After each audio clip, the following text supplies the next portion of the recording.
This is Stephen, and this quantitative comparison is seeing whether you understand how to manipulate expressions. With this question, you might automatically assume, well, I don't have a value for n, so I may not be able to answer this question. Or others might look at this and see 25n minus 1 versus 25 times n minus 1, probably going to be the same value. Column A already has everything simplified, so what we need to simplify is column B. So if you have 25 times n minus 1, you distribute the 25 to each of those values, 25n minus 25.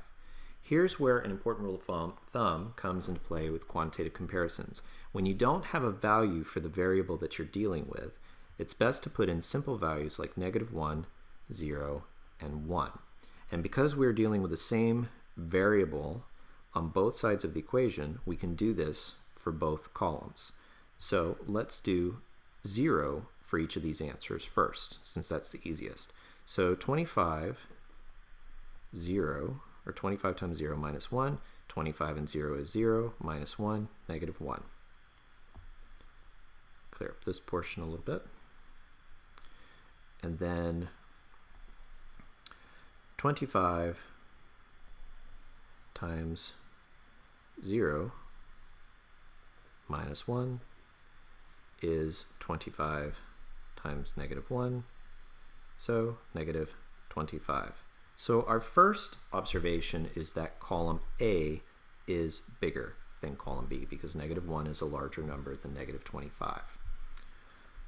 So let's do -1. So 25 times -1 minus 1 versus 25 times -1 minus 1. And you may have noticed that I stopped doing the 25n minus 25.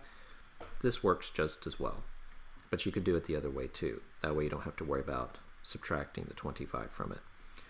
So 25 times -1 is -25 minus 1, so -26.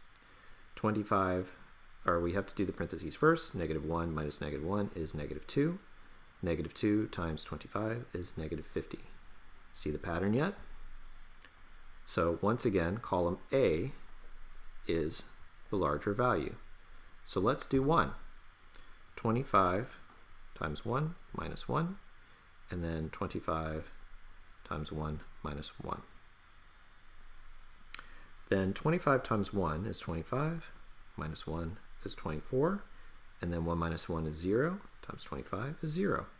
Every single time that we put in a value, column A is the larger value. Thus, A is our answer.